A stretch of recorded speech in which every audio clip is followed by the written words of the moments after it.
This is Monica Perez, and we are really closing in on the end of the Makers of the Modern Mind. And I have to tell you, after it's over, I'm going to have a great conversation with my friends Scott and William. And they're going to give me insights to this that I definitely did not catch on my own. Right now, we're finishing up the chapter on Freud, and the only thing left after that is Dewey. So that's about education, should be interesting. Anyway, let's hit it. This is part 2 of the Freud chapter from Makers of the Modern Mind by Thomas P. Neal. So thanks everybody for coming, and I hope you can hear me okay. I had a little bit of a technical issue earlier, but I think we're back on track. Just comment if you can't hear me perfectly. Thank you. All right. We begin with section 5 of this chapter on Freud. Freud is not to be judged principally on the basis of his clinical work, nor would he want to be. It was the Freudian idea that was his passion, his fixed idea, not the curing of neurotics. It was his theory that he thought important, and on its merits he would willingly rest his reputation. To give an accurate, concise summary of his theory is difficult because he constantly changes the meaning of the terms he uses, and sometimes he seems not to be very sure of what he really means by a term. His earlier theory, completed by 1907, did not melt into obscurity when his revisions appeared. So there have come to be two Freuds, the early and the late, who have much in common, but also considerable in opposition to each other. Throughout all Freud's works, however, runs the fundamental belief that man is not the integrated unit he thinks he is. Our very own self, he says pointedly, is not an indivisible unit as we have always considered it. We are instead several units which Freud treats as though they have a real, independent existence somewhere within us. Certainly, he holds these units do not flow from a common source. I guess that's the thing. Did you ever hear this? I think it's the Freudian idea that like there every time sex happens, there are 4 people there. You, the person, it's either the person you think you are, and then the other person and the person that person thinks he or she is, or it's you and who you think the other person is. I could see it going either way, but I believe with Freud, it would be you and the person you think you are. And I don't know why it has to do with sex. I guess if you've got different people going on there. Anyway, maybe he was a little bit of a schizo himself. Who knows? All right. They are not harmonized by the units within us. They are not harmonized by any agency, nor do they tend toward a common goal. They are simply heterogeneous. All they have in common is their enmity for each other. Man is thus pictured as a battleground on which is fought a never-ending civil war. He is a man divided against himself, and none of his conflicting units can permanently establish sovereignty over the others. In his earlier works, Freud speaks of 3 psychic areas in man. There is, first of all, the unconscious, far and away the largest, and we get the impression the most important of these areas. It remains in the dark, and in no way can happenings in this area be known to us. There is also the foreconscious, which contains all that material which can be recalled more or less at will. Finally, there is the conscious, which Freud complains was the sole concern of psychologists before his time. But this conscious is only a small part of the psyche. It is likened to that part of the iceberg which is above water, or again to the skim which forms on the top of a bowl of milk. In one of his introductory lectures, Freud explains this division by an apt simile. He likens the unconscious to a large waiting room in which various mental excitations, in quotes, are milling around. Adjoining this is a small room, in the corner of which consciousness sits. Between the two rooms stands as attendant the censorship, which admits some of these impulses that crowd to the door, but refuses to admit many others. Those getting through the doorway enter the smaller room of the foreconscious system, and they become conscious if they catch the eye of consciousness sitting in the corner. Those turned back at the doorway are repressed. They go back into the waiting room of unconsciousness and do devious things. Freud changes his terminology from spatial concepts to personal ones in his later writings. Here, the element of conflict is intensified. Here, he divides men into an id, an ego, and a superego. The id corresponds roughly to the unconscious of the earlier division. It is much more extensive, impressive, and obscure than the ego, he says. The id seems to have become a person whose sole aim is pleasure gratification. It knows nothing of the outer world. It is bent on immediate, rash pleasure, and it never reckons the consequences.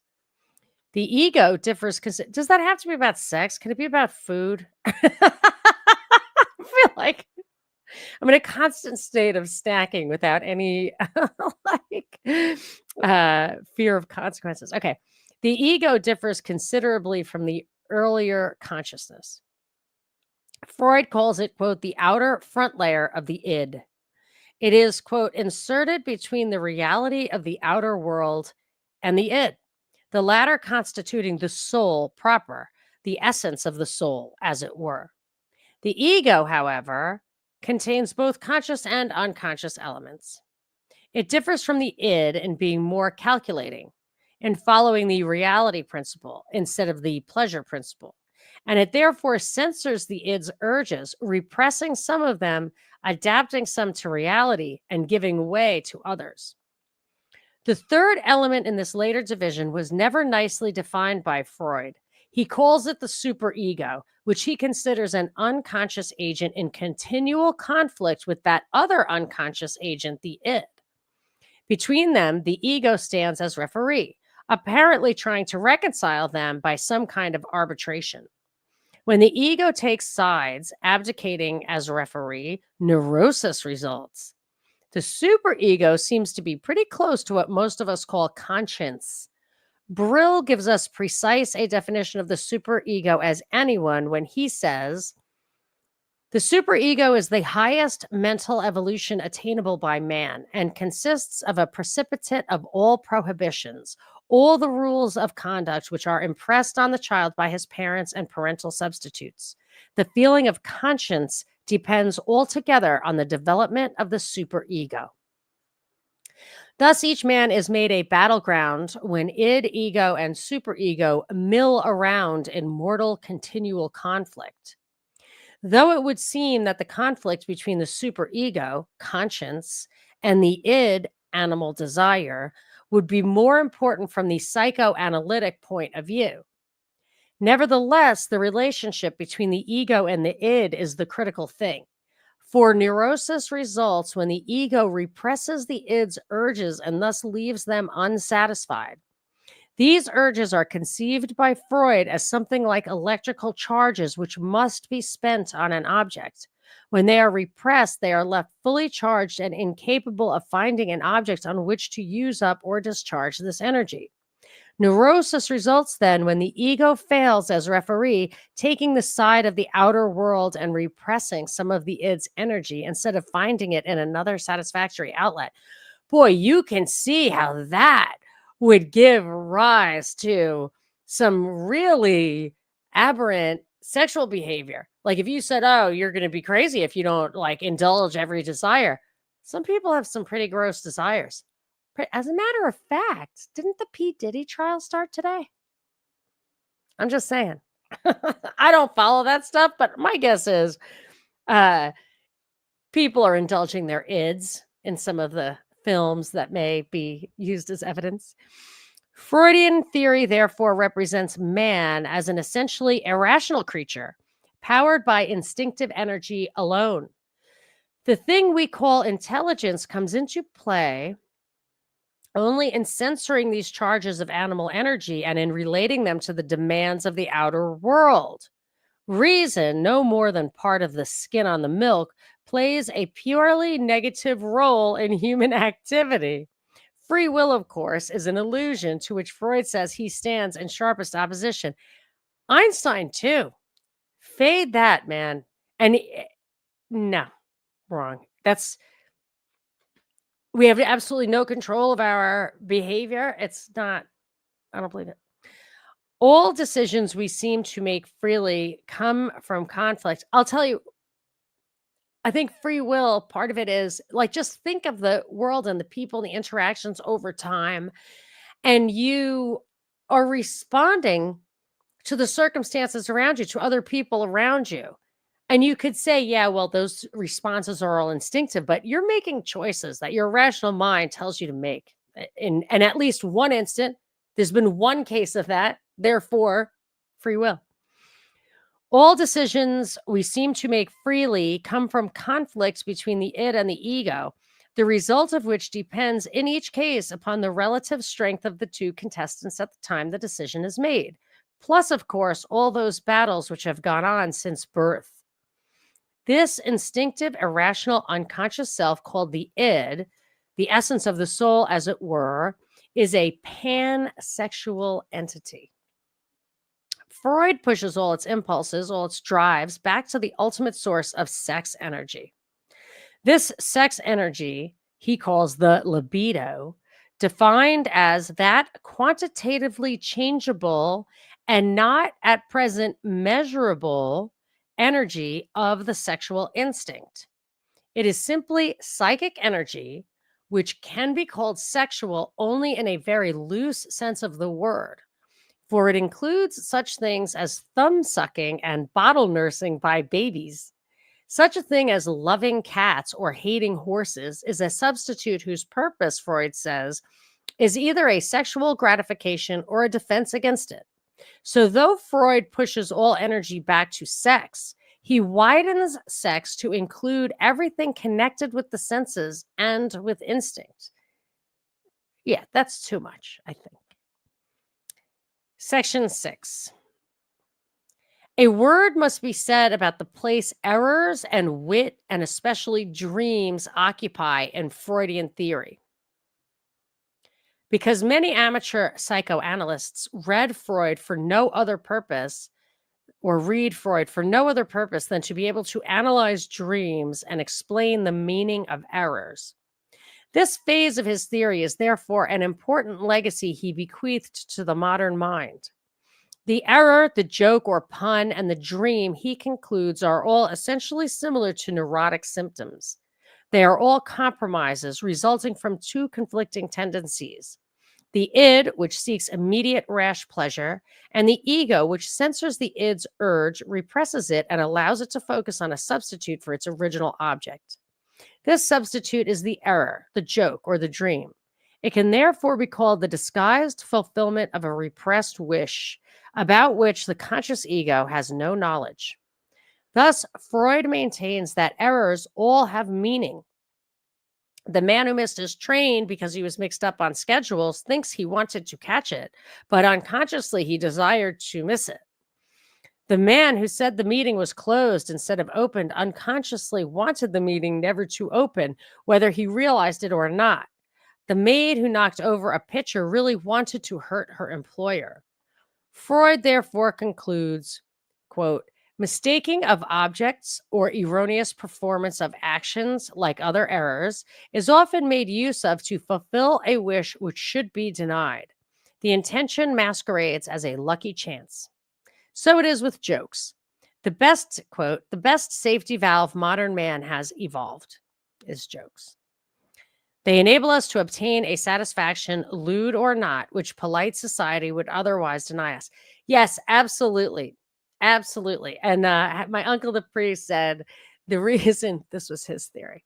I've told you this before, that Catholics have the best sense of humor is that they have such a strict sense of right and wrong that anything that is outside of that which they consider the norm is like a shock to the system. It's laughable, like it makes you laugh. And whether you buy into that or not, it has given me an insight into humor. Humor, first of all, does have to surprise you. It cannot really be humorous if it doesn't surprise you. And I also think that's why you forget the punchlines of the best jokes, because you're just like surprised and you're in a state of not of just being awash with something you don't recognize, and then it's gone before you can remember it. But yeah, I think there's something to the purpose of humor. And that's also why I think they don't use I remember Jon Stewart kind of made a decision during the Bush era not to, I think it was during his second term, not to joke about Bush anymore, because prior to that, he was the butt of a lot of jokes and it was very humanizing. It was gave him a lot of attention. It made you laugh, and then they just stopped doing it. And then I think that's why you have to get rid of comedy. I mean, comedy has there's so much truth in it. It's so appealing. It actually demonstrates irony, and then you can see that there are two sides of things. I mean, there's a reason that they're suppressing humor. And I mean, even if somebody's not a butt of a joke, stuff's just not funny anymore. Dreams are essentially the same as errors and jokes, but they are more important for the psychoanalyst because they lead him into the patient's unconscious, whereas errors and jokes lead only into the foreconscious. Freud tells, oh my gosh, I watched Dreamscape recently with Christopher Walken and Natalie Wood, and that movie wasn't even finished when she was, I think that there was a working theory for a while that was renewed that her husband was instrumental in her death. Um, and maybe had something to do with what was going on there. But I rewatched the movie and it was pretty good. I got to say, I enjoyed it. And I think it was free on one of the services. Anyway, Freud tells us that dreams occur because our ego relaxes its censorship when we go to sleep. The id takes advantage of this nocturnal relaxation by the ego to push its way into consciousness. But the ego is never fully asleep. It therefore censors the latent dream thought by allowing it to reach consciousness as a manifest dream in a disguised form agreeable to the ego. In this way, both id and ego are satisfied and the patient does not awaken.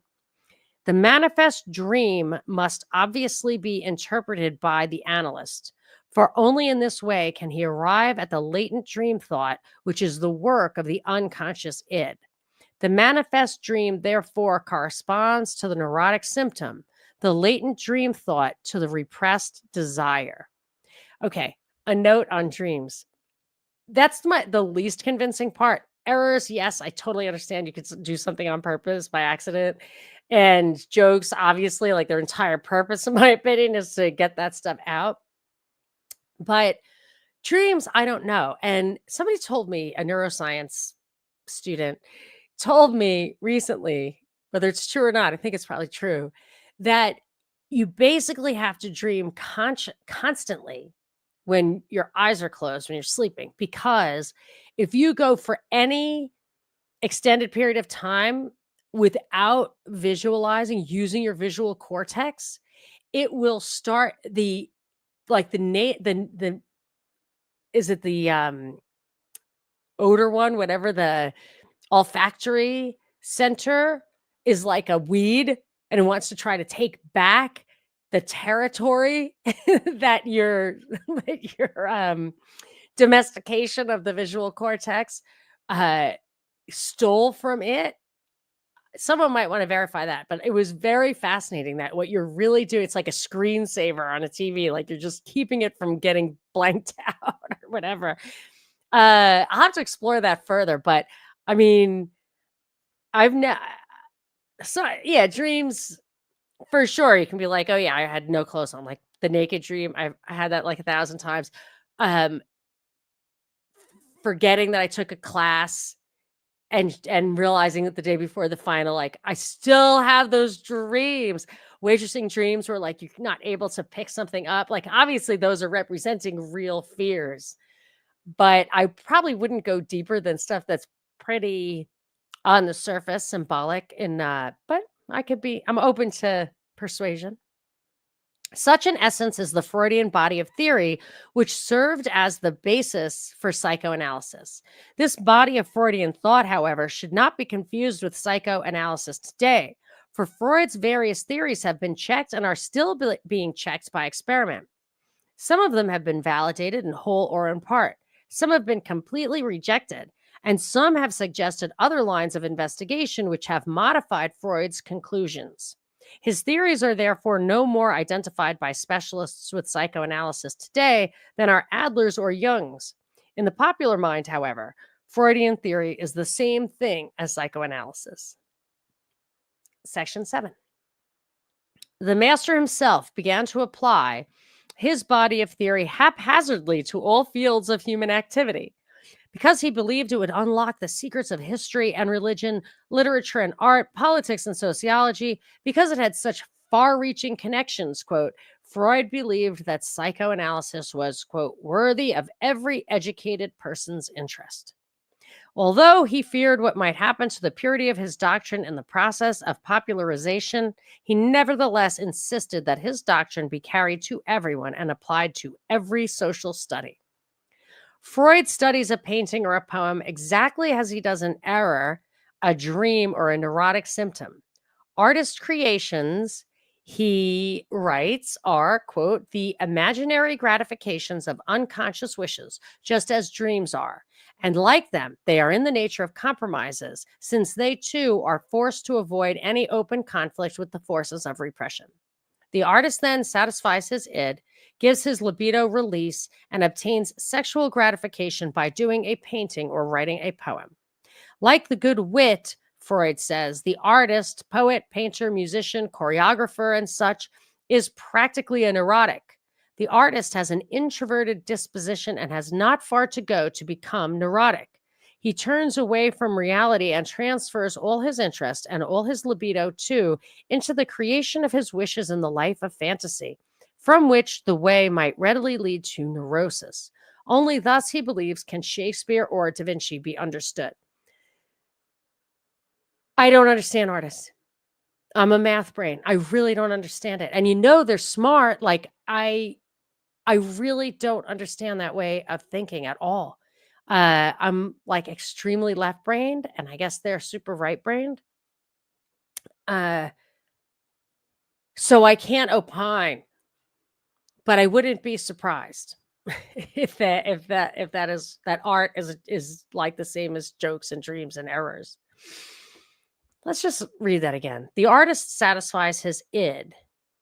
He gives his libido release and obtains sexual gratification of doing a painting or writing a poem. The artist has an introverted disposition and has not far to go to become neurotic. Turns away from reality and transfers all his interest into the creation of a fantasy. I don't know about that. I feel like they are trying to draw a bridge between reality and like how your brain is actually wired. But I guess he's saying they're doing it the other way. They're trying to project how their brain is wired onto reality. I don't know. But I could totally see how the act of creation, even like art or whatever, or cooking, even like even stuff I can do, like would be poignant like that. Interesting. Okay. Freud also set himself the task of explaining all history in the light of his wonderful new discovery.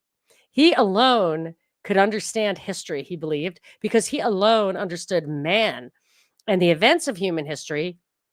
The interactions between human nature, cultural development, and the precipitates of primeval experiences are no more than a reflection of the dynamic conflicts between the ego, the id, and the superego, which psychoanalysis studies in the individual. Freud accepted uncritically the theory of the primitive horde, whereby the intellectuals of his time were trying to slide man across the chasm between the forest primeval and the civilized village. And from this theory, he wrote a highly imaginative account of the beginnings of society, of religion, of all social institutions, which he insisted was not speculation, but literal fact. He tells us how the father of this primitive horde was a tyrant who had seized all the women of the group for himself. His sons came together one day, quote, to overwhelm, kill, and devour their father, who had been their enemy, but also their ideal, end quote. Conflict among themselves and a sense of guilt prevented them from taking the women for whom they slew their father, whence arises the social disapproval of incest. The patricide was commemorated in time by a totem feast, whence arises religion. I wonder what uh, Gerard, I wonder what Scott and William would say that Gerard would say about this. So let's mark that. That's page 346. We're going to ask Scott and William about this. Dude, it's freaking cold up here. Is it cold? I think it's cold everywhere, but it's like May and it's so cold. My hands are like, I can't use my fingers. They're numb because I never turn the heat on. Anyway. And so it goes on and on with everything in history, eventually explained by this original sin of patricide and the sense of guilt which came from it. Freud sums up his contribution to the understanding of history in this way. Society is now based on complicity in the common crime. Yeah, but Gerard would say it's the scapegoat crime, I think. Religion on the sense of guilt and the consequent remorse, while morality is based partly on the necessities of society and partly on the expiation which this sense of guilt demands. I think it's the necessities of society.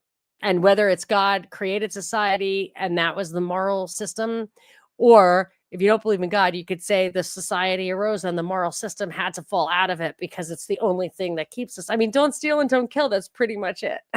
Like, as my mother would say, the 10 Commandments. All you need is the 10 Commandments. It is unfortunate that this man of one fixed idea should have tried to bend all the world to it. His reputation would have remained much better had he used that idea to illuminate man's history and his cultural accomplishments.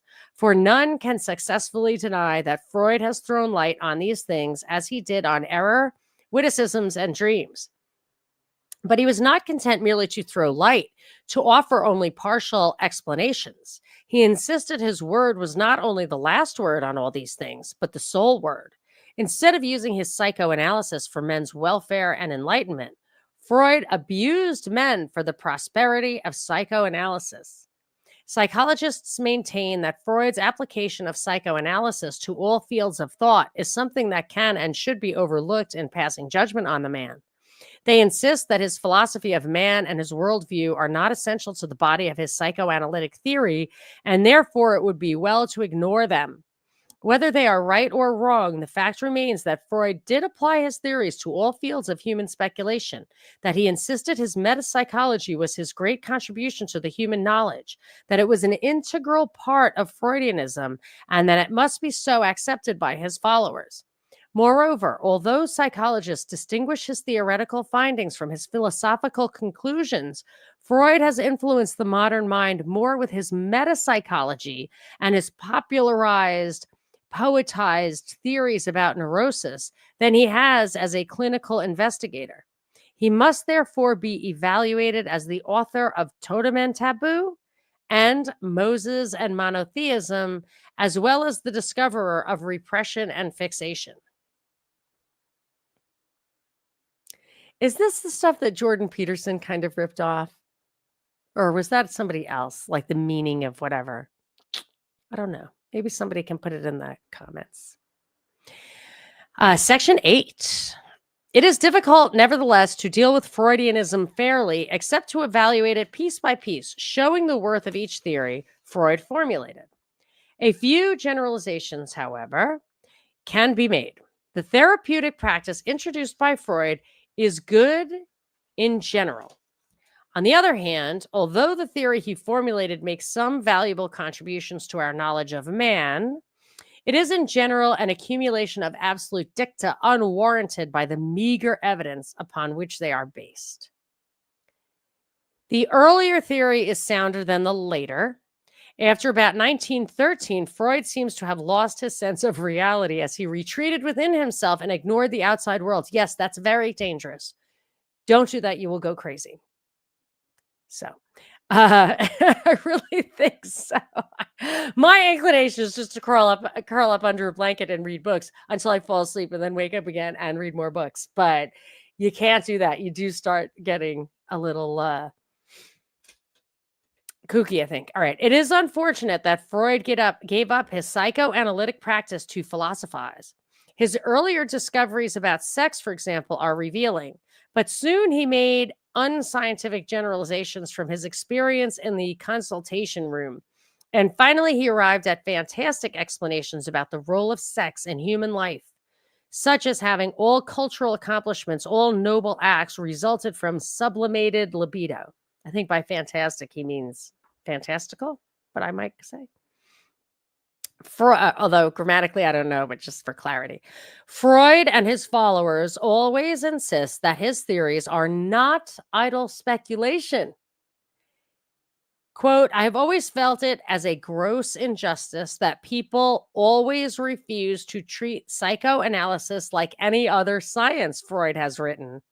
He claims that it is not by any means, quote, a speculative system of ideas.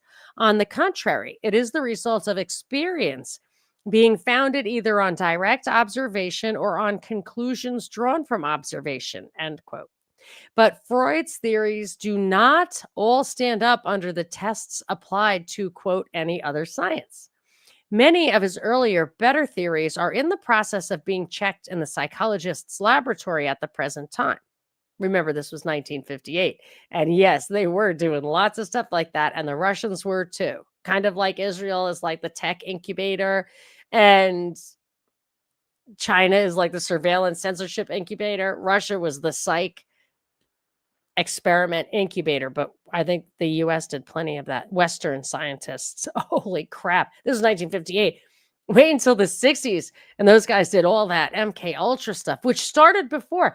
This is a good time to suggest that people go back and listen to one of the earlier books I read, which was The Mass Control by Jim Keith, where they really documents those earlier experiments when documentation was still submitted. Although the evidence is not complete, it already shows that Freud often hit the truth with amazing penetration and insight. At other times, he was hopelessly wrong. But right or wrong, he did not arrive at his theories by rigorous scientific methods.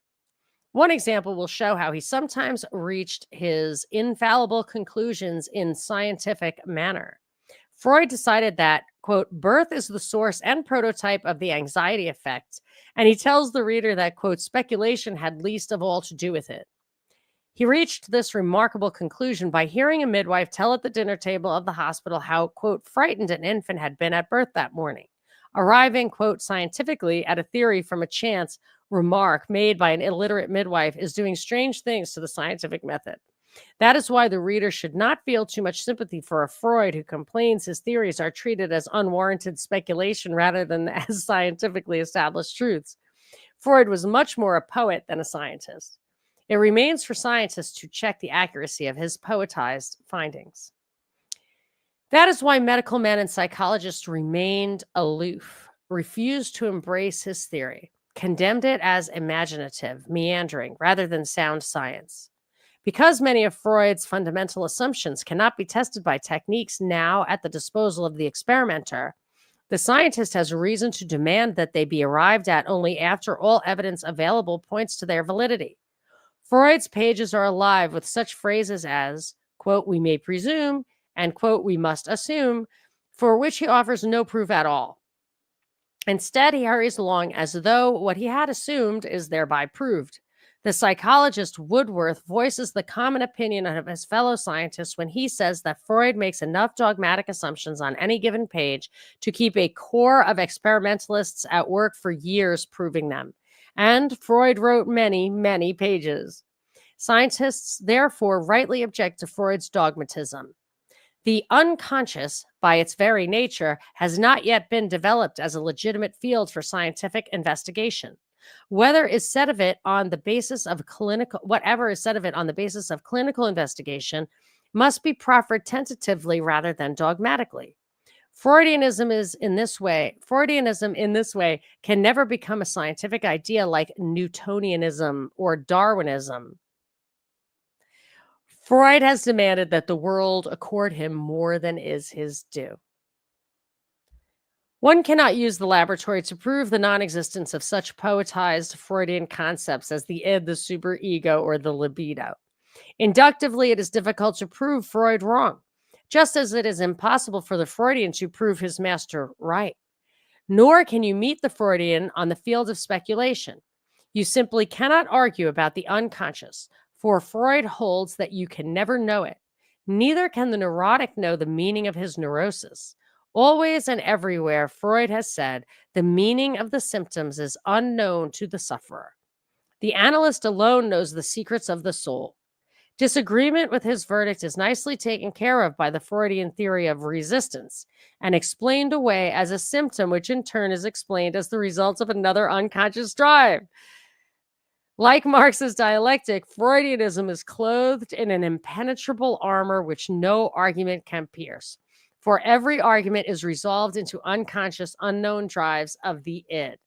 Only analysts may argue about theories dealing with the unconscious.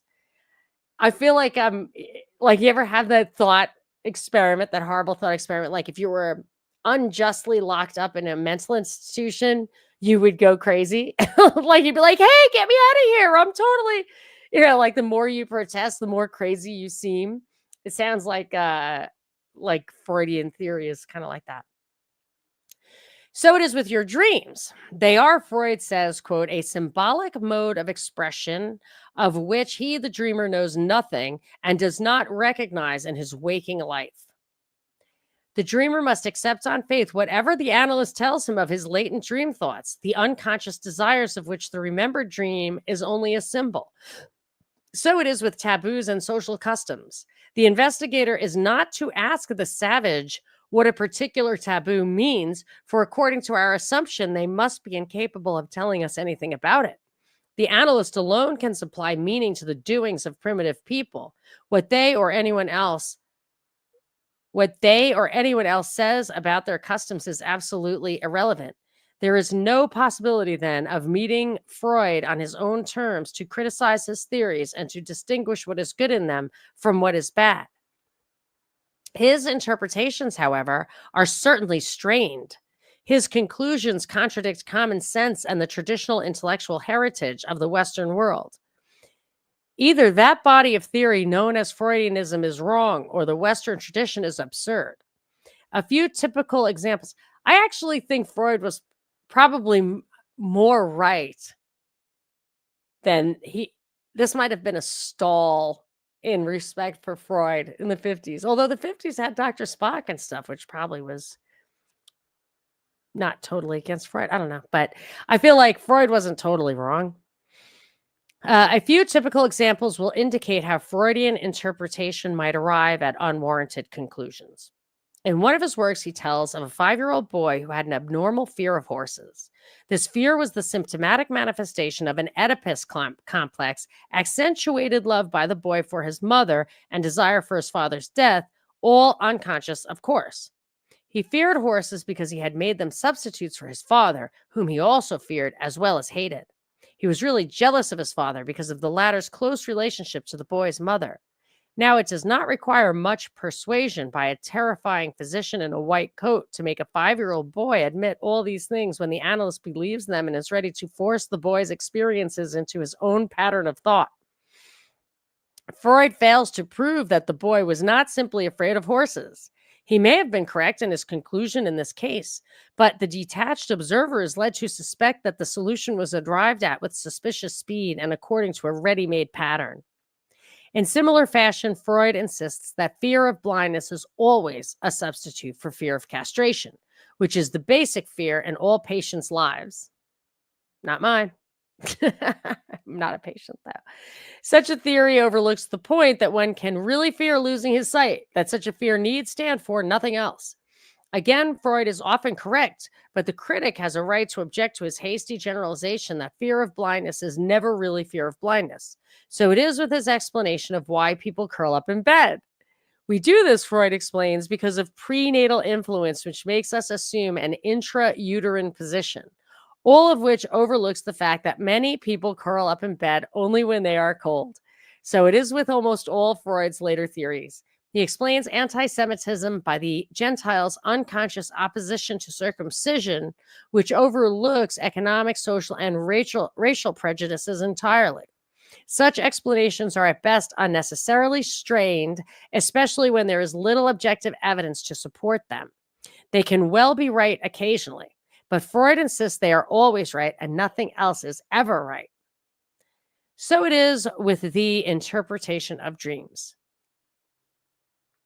If one dreams of riding a canoe, for example, he has an impotence complex because canoe is a pun for cannot. Are you kidding me?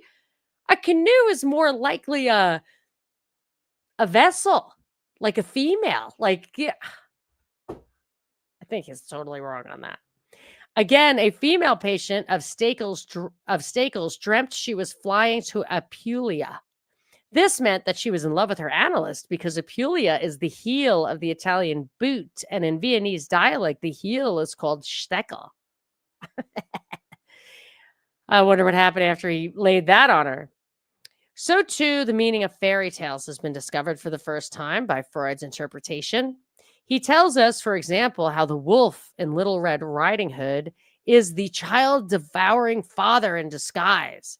And he concludes that the world of fairy tales can be understood only on the basis of the sex life of the child. These examples could be continued forever, and much more extreme ones abound in Freud's works. But these are enough to indicate that we are asked to accept on faith if we accept Freudian theory uncritically. There's a footnote here, a rare footnote, so I'm going to read it. Eventually, Freud came to the conclusion that the whole chain of reactions characteristic of the female derived from her condition of penis envy. On the basis of this, Freud thought he could show why women seek or avoid marriage, why they try to be attractive, why they pride themselves on good housekeeping, and so on. With men, he concluded everything eventually goes back to penis anxiety or fear of castration. To so simplify everything in a normal person's life is to blind oneself to 1,000 things. All right, back to the main text. The case for the Freudian system is further weakened when we remember that although Freud set out to create a philosophy and a faith, he was by self-admission no philosopher. In his autobiography, he states complacently that he always avoided works of philosophy and that this avoidance has been greatly facilitated by constitutional incapacity. One, therefore, has the right to be as suspicious of Freudianism, which is primarily a philosophy of man, as he would be of an historian's theory of how the atomic bomb works. After the historian had expressly stated that he knew nothing of nuclear physics. Moreover, Freud's later works, in which he applies psychoanalysis to all fields of thought, do not help his case at all. In them, he consistently begs the question. He interprets literature and history in the light of psychoanalysis and concludes from his investigation that he has further proved the validity of psychoanalysis. But no one can prove his point by assuming its truth and using this assumption to interpret all the evidence used to support it. Even the evidence from which Freud proceeds to weave his story of primitive history in Totem and Taboo, such as a chance remark of Darwin's or Fraser's golden bough, are no longer considered definitive statements on primitive man. Finally, the case for Freudianism is weakened by the fact that other analysts, many of them as competent as Freud, do not arrive at the same conclusion that all neuroses result from sex disturbances. Why is this? Why should Freud have always found sexual disturbance at the basis of his patient's trouble?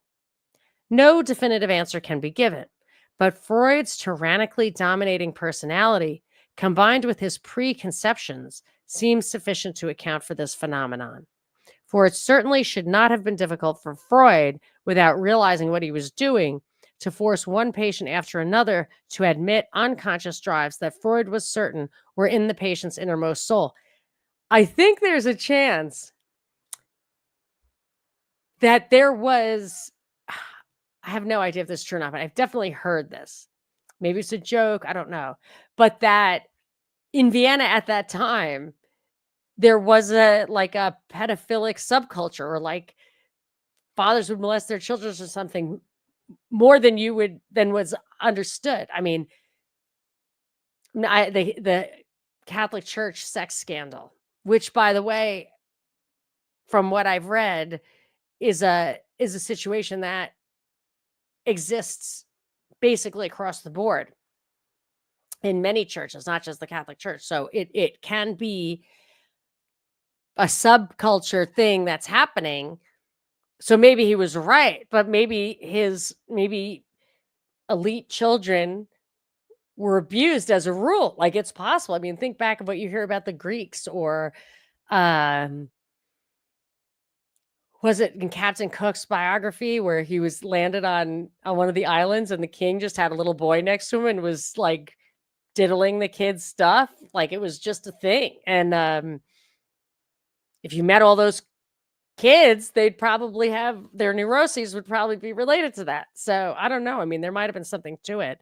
Of course, that makes Freud's thing even more unscientific because that's not a random sample and it's too specific. All right. Freud's experience alone proves nothing about the sexual etiology of neuroses. For if his theories were correct, every analyst would arrive at the same conclusions. Some do, some do not. The reason of divergence in their findings lies almost as much with the analysts, it would seem, as with their patients.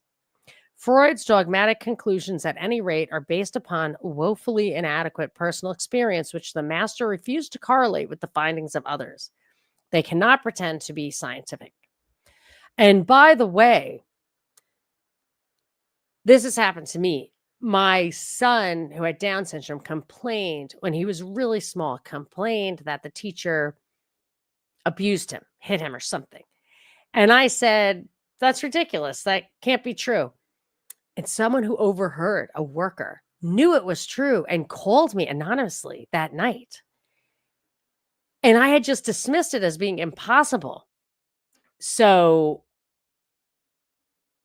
if this stuff was really happening to people were being abused as a child, and he was just dismissing it as impossible, he would call it a neurosis. I mean, I thought the kid was making stuff up. The kid used to make stuff up all the time. And he made up stuff like that later on because it got so much attention.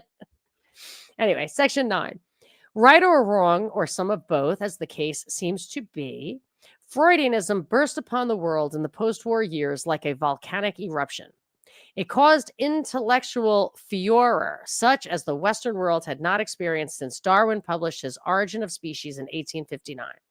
Within a few years after World War I, Freudianism was hastily received, widely known, seriously misinterpreted. It filled a want sorely felt by the Western world. Freud was necessary because Calvin's and Kant's Puritanism was no longer justifiable. Men were tired of Puritan restrictions for which they saw no justification, nor could defenders of that faith point to any save expediency. And Puritan restrictions had not made men happy. Freud's success showed the instability of the modern mind, inasmuch as his system of thought was accepted uncritically, swallowed whole because it tasted good, or it was condemned in toto because many saw that it undermined the foundations of their beliefs, and they did not trust themselves to defend these beliefs against the corrosive acid of Freudian doctrine. The popular acceptance of Freudianism revealed a vacuum in the modern mind and a nervousness in its temper. Attempts, some clumsy and some not, were made to explain the wonderful new thing in Sunday magazine sections of the newspapers, in the respectable popular magazines, and in the slicks that were not always sure their next number would get through the mail. One attempt to, quote, bring Freud down to the people put his theory thus. The unconscious would appear to be a region resembling the zoological gardens and all the keepers on strike. A host of unnoticed and unsuspected desires and passions are constantly roaring and raging in their cages. And the only hope for peace for the unfortunate patient is for the psychoanalyst to open the cages and set their inhabitants free. End quote. This sort of thing was fair neither to Freud nor to the readers for whom it was intended.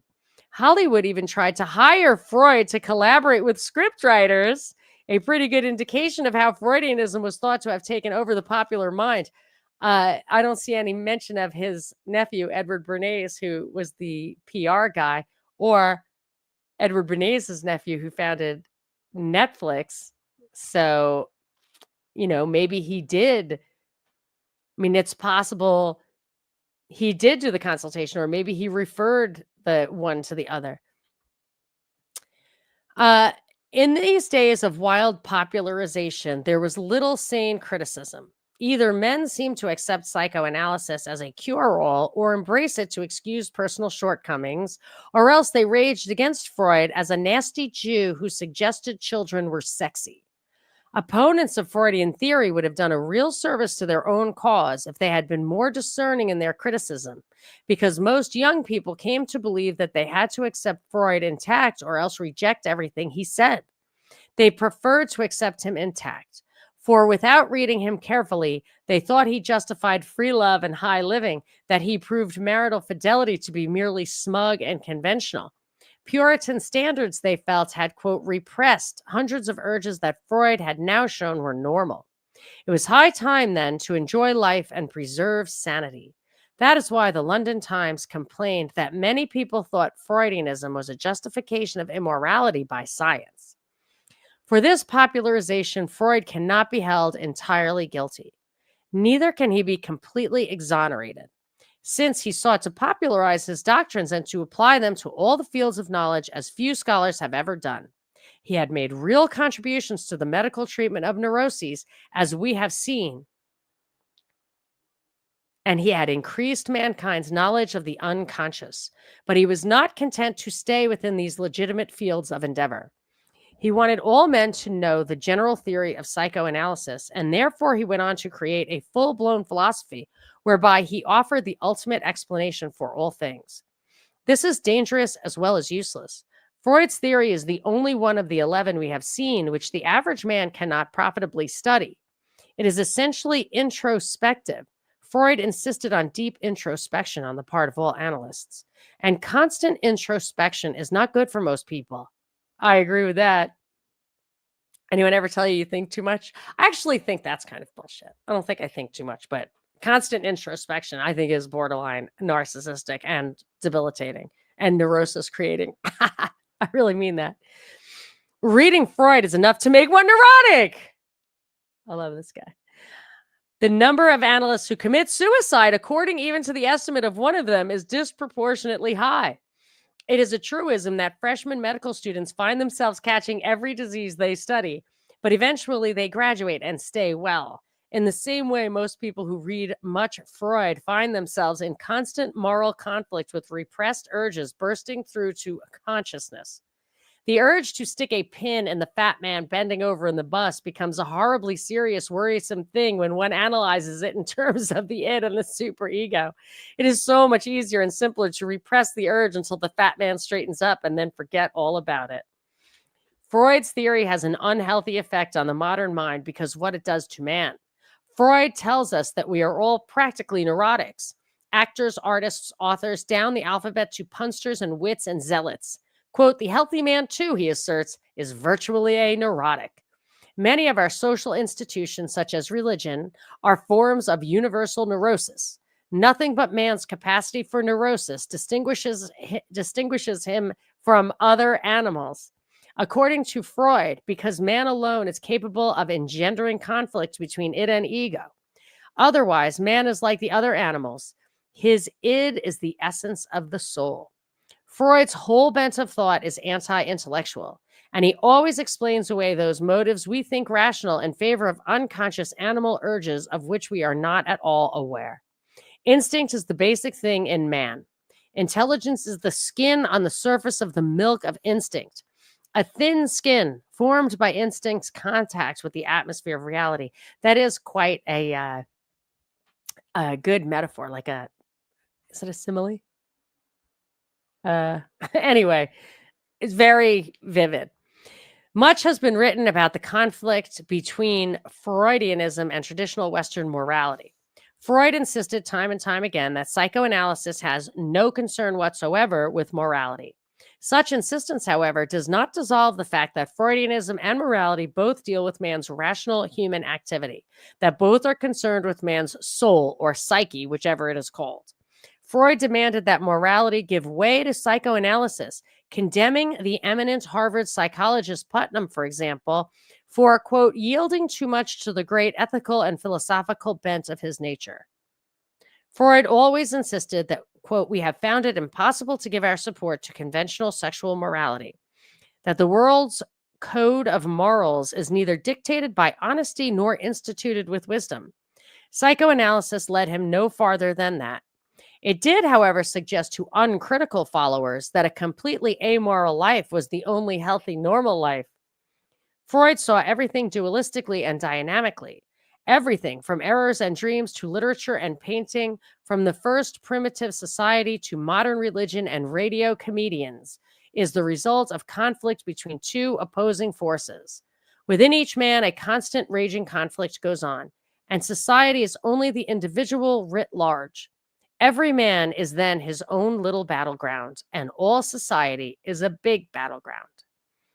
Except for terminology and for dangerous poetizing of the drama, is this business of conflict within man as new as Freud thought it was? Plato saw it.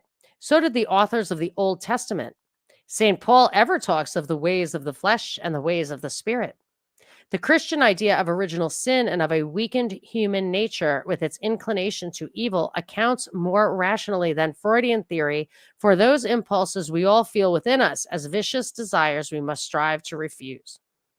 Freud, it is true, makes the conflict essentially non-intellectual.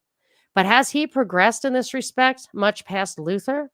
That first maker of the modern mind treated in these pages was one of the reason's greatest enemies. Freud is another. Both deny the supremacy of the intellect within man, and both deny him free will. In the 16th century, we have seen Luther wrote, you can prove free will by seeing if there is zero correlation between punishment and behavior.